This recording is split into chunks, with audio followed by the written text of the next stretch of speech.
Hi everyone and welcome to Dennis Deep Cuts, the 55th installment of this fine YouTube series. Today we're going to talk about the industrial connection.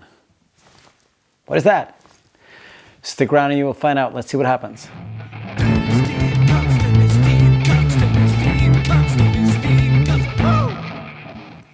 So when punk rock liberated us from classic rock, in the late 70s, there's a lot of people that think that punk rock didn't really go far enough. And they wanted to find even more radical ways of deconstructing music. How we played, on what we played, why we played, how we constructed songs, and so on and so forth. And it brought on some really interesting scenes. You have the no wave scene out of New York that spawned wonderful bands such as Sonic Youth, Lydia Lunch, the Swans, and Glenn Branca, to mention a few.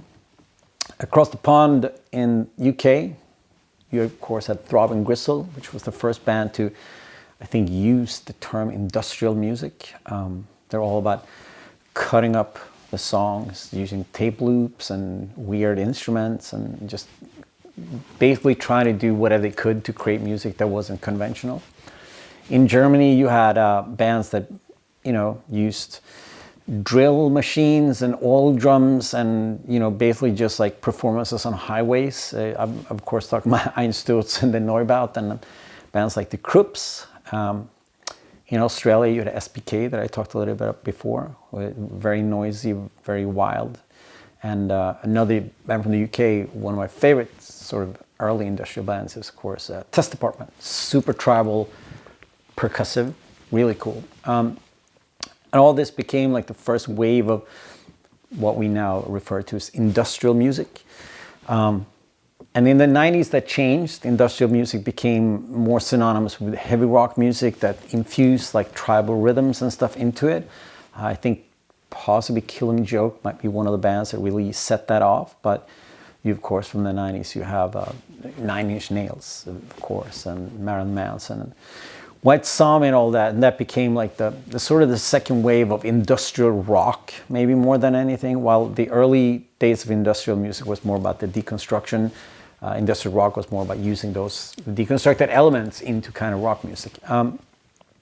Today we're going to talk about music that sort of borders on that. It's none of these genres really, but bands and people that are influenced by industrial music, both the second and the first wave, but came from a different perspective, and it's not really industrial music per se. Most of these bands have some sort of punk affiliation. I think it's interesting to see how punk developed and how punks developed.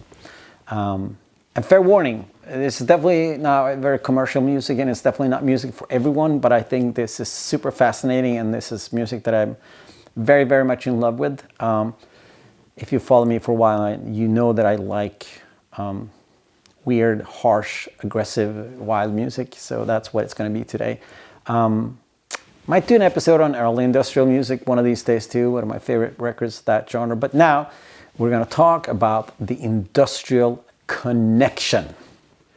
So the first band that I heard that was like industrial type of music was, of course, Ministry. I was at a local record store in 1989 and someone played me the Burning Inside EP. From the Mind is a Terrible Thing to Taste record, and I immediately fell in love with it. I love the idea that they were using jackhammers and drills as percussive elements in the song, and I was just like blown away by it. Ministry became quickly a favorite band, and I bought all the records, and Land of Rape and Honey and Mind is a Terrible Thing to Taste are still phenomenal records. Maybe a year later I discovered, because one of my favorite bands of all time is, of course, Minor Threat. And then when I discovered the fact that the singer of Minor Threat, together with Paul Barker and Al Jurgens from Ministry, started a band called Palehead, I was beyond excited. Palehead, this EP is from 1988. Palehead released one 12-inch and two 7-inches, and this is actually the two 7-inches on one EP. Has a drummer from Naked Reagan in him, so it's like a little bit of an awesome lineup. Ministry in the early days was more of a kind of synth pop band.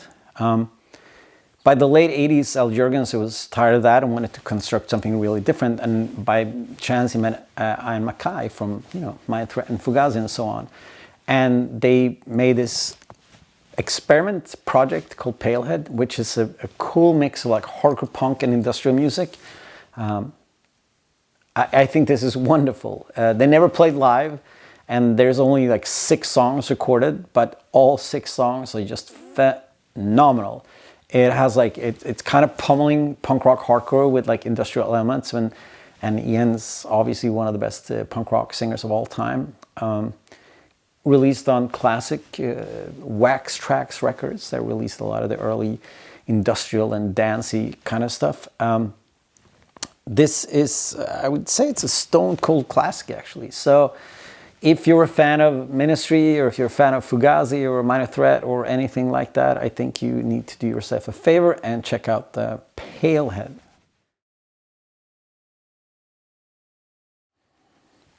Let's stick with the Ministry connection for a little bit longer. One of my favorite bands of all time is, of course, Dead Kennedys. By the time I discovered them, they were, of course, broken up, but I was lucky enough to, follow Yellow Biafra on his adventures when he did the collaboration records that he did. They're fantastic. I still love the Yellow Biafra No Means No record. It's wonderful. And then also the Yellow Biafra DOA record is really good. But a project band that he started in 1988 together with, once again, Paul Walker and Al Jurgens from Ministry is, of course, Lard. The Last Temptation of Lard from this record from 1990. Started in 1988, so I assume it's around the same time that they were doing the Palehead stuff with Ian Mackay. Lard put out one EP before this, and then they put out Pure Satisfaction, whatever that's called, in 1996, and then there was an EP in 2000. In an interview recently, Al Jurgensen said in 2020, I think he said that they're working on a new Lard record, which would be quite fantastic, because I really like, I like Yellow Biafra's Guantanamo School of Medicine. I think it's put out some really cool records, so interesting to hear him and Al Jurgensen create some new music. This is kind of what you expected. It's super fast, kind of like punk rock hardcore, but with that Ministry touch to it, and Yellow Biafra's satirical, funny, clever lyrics. I bought this when it came out, and I was pretty blown away by it. I really, really enjoyed it. Not overtly industrial, but it has that influence of it, and especially with like the drumming and stuff like that. And this is a super cool record. I really like Lard, and I think that in general, most of the stuff that Yellow Biafra put out after that Kennedys is pretty solid.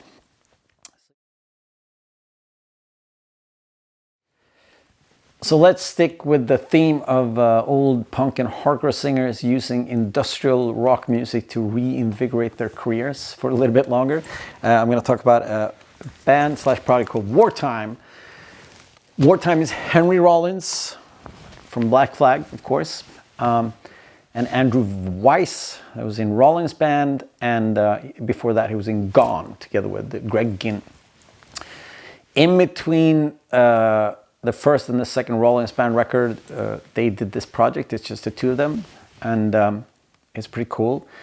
It has that underlying, like, there's a lot of samples, there's some underlying industrial elements, but it's all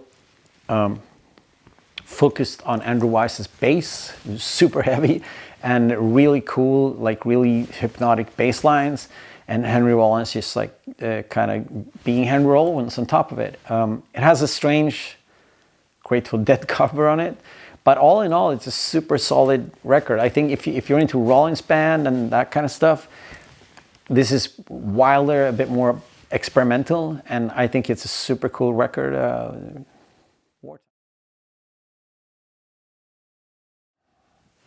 All right, the last old punk rock and hardcore singer that turned to industrial music that I'm going to mention today is, of course, Danzig. Danzig 5, Black Acid Devil. Danzig was always like the guy that was like the forerunner of everything he did, from Misfits to Samhain to Danzig. He was like the guy in the forefront of everything. By the mid-90s, I think Danzig felt that he was losing his touch a little bit. His whole band left him. He got dropped by his record label. While they're touring Danzig 4, he was touring with bands like Korn and maybe Marilyn Manson, and he felt like But they're doing something quite interesting, quite fascinating. On Danzig 4, you can hear some industrial elements already. Danzig 4, by the way, my favorite Danzig record, you can check out on the episode where I ranked the Danzig records. Spoiler alert. And on Danzig 5, with the whole band gone, a revamped Danzig came out and did a full-on mid-90s industrial rock record. Which when it came out, I kind of hated it. I was like, this is horrible. But nowadays, it's very, very enjoyable. And it's a very, very, very good record. And I think all you haters out there, you should give it another chance. Danzig 5 is maybe like the 5th best Danzig record or something like that. So yeah, check it out. Danzig from 1996.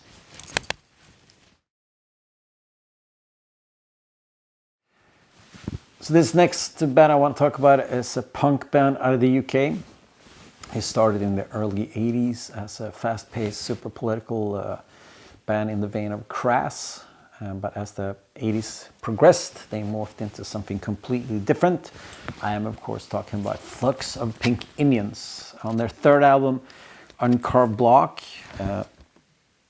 it's just the name Flux, I guess. This is a fantastic record, not a punk record by any means of the definition. Has elements of industrial music, has elements of dub music, a little bit of everything. It sounds like this beautiful music sound collage. Very political. The construction of the record is beautiful. The way it flows, the way it sounds, it's great. Discovered this record quite recently and I immediately fell in love with it. And I do think it's a hidden classic. It's this 5 out of 5 record. So I cannot recommend this enough. It's just, once again, it's not music for everyone, but it's a fabulous album. The guitar player of this band started a record label called One Little Indian. They put out this record, which I think might be one of the first records they ever put out. And then that label became quite famous because they put out bands like Sugar Cubes and Björk. And then eventually they changed the name from One Little Indian to One Little Independent Record Label, because maybe it's a bit insensitive to name your record label One Little Indian. Yeah. So yeah, I cannot recommend this record enough. Flux, Uncarved Block, 5 out of 5.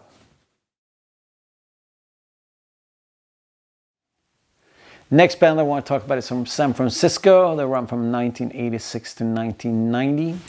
I am talking about the Beatniks. This is the one and only album from 1988. It was released on Alternative Tentacles. Alternative Tentacles is, of course, Yellow Biafra from Dead Kennedy's record label. I talked about him like 5 minutes ago, and that was also the label that put out the Lard record. So there's definite punk connection. They do sound like a little bit of an African-American version of Einstürzen and Neubauten, and I mean that in the best possible way. There's a lot of circle saws, a lot of oil drums, and a lot of like cut-up techniques and samples. Super political, I would say. Like it goes in the tradition of like the last poets, the Watts Prophets, but like in a updated, aggressive, punky way.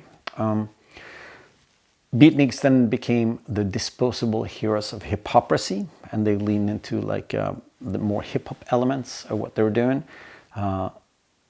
Disposable Heroes' big song, Television, the drug of the nation, is also on this record, but it's a different version. I saw Disposable Heroes of Hypocrisy live at the Roskilde Festival in 1991 or 1992, and there were still circle saws and fucking sheets of metal they were banging, and it's very, very industrial, even though they leaned heavily into hip-hop. This is a super cool record if you're into that kind of stuff. And the next band I want to talk about is from Los Angeles, and they're a band from 1986 to 1993. I am talking about the band Distortion Pony. They're one of those bands that were like a noise rock band. They started with the bass player Dora and David, and they had a drum machine. And then they got a real drummer, and the real drummer was London May from Sam Hain, amongst other bands. They put out this EP on Bomb Records, which is quite surprising because Bomb was like more of a power pop label. But this is sort of a propulsive, percussive, noise rock, that kind of style. And it's really cool. they put out 2 more records and they broke up, and then they got back together a couple of years ago. And I think as of 2022, they're touring and playing music full time. So go check out Distortion Pony if they come to town.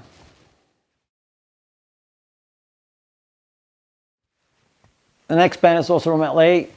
They were a band from 1980 to 1990. I am talking about Savage Republic. It was a super cool band. This is the first record, Tragic Figures, from 1982. It's a French pressing of it. They're one of those bands that were part of like the post-punk scene of LA. But they're very, very interested in the tribal drumming. I think they even said that they wanted to like a raga band, but like a post-punk version of it. So this record has a lot of elements where it's like double bass, there's a lot of drums, there's a lot of tribal drumming. It's quite experimental, quite wild. Most of it's instrumental. They put up 4 albums, and as it progressed, it became more and more like guitar-y noise rock, but like harmonic and kind of cool. But yeah, this is a fantastic record. Really, really wild and uncompromising. They broke up and then they got back together, and there's 3 more records out, but none of the original members, which is kind of wild, but such is our rock and roll life. But Savage Republic, really cool industrial noise rock music.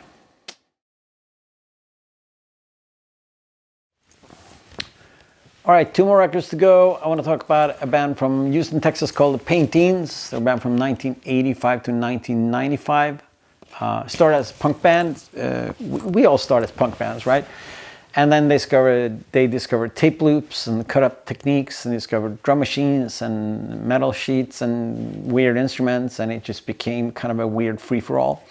They put out 9 cassettes and 6 full-length records. This is the 3rd one from 1990. It's released on a label called Trans Syndicate, which is the Butthole Surfers guitar players label. And there are some similarities. Butthole Surfers has that anything goes kind of attitude to it. This record has songs that sounds like just 90s alternative rock, and then there's a strange tape loop and some sampled vocals, and then there's just some noise stuff, and then there's some tribal drumming. And yeah, you never know what to expect, and I think it's a cool part about this band, and I definitely think they're worth checking out. All right, the last record of the Industrial Connection, of course, has to be a David Bowie record. The record Outside from 1995. After the little bit of a creative slump, David Bowie reconnected with Brian Eno, who was his collaborator on the Berlin trilogy, and created this wild, sprawling, kind of chaotic record, which I really like. He was really influenced by industrial rock at the time, and when he was touring this record, he brought 9 Inch Nails with him on tour. They remixed a couple of the tracks on this record, and Trent Reznor is in one of the videos to one of these songs. The record is a little bit all over the place, as a lot of Bowie stuff is, but you can hear that he's influenced by that scene, and that's what's going on. Because I mean, David Bowie always did that. He was like, when something was exciting, something happened, he found a way to incorporate that into his music, which I think he did on this record as well. It's a cool record. I love Bowie, and I've been talking about it forever. One of these days I'm going to do a Bowie best to worst. Not today. But yeah, check out David Bowie Outside. It's a little bit of everything on it, but there's definitely some industrial rock elements to it as well. And there you have it. 10 records with the Industrial Connection. Yeah, as I said, not music for everyone, but this is the type of stuff that I like. Weird and wild music. Next episode, I'm going to talk about jazz music. So it's going to be the shape of jazz to come. It's going to be quite exciting. I can't wait for that. Thanks for watching, and thanks for checking out my YouTube channel. And until next time, stay well, my friends. Bye-bye.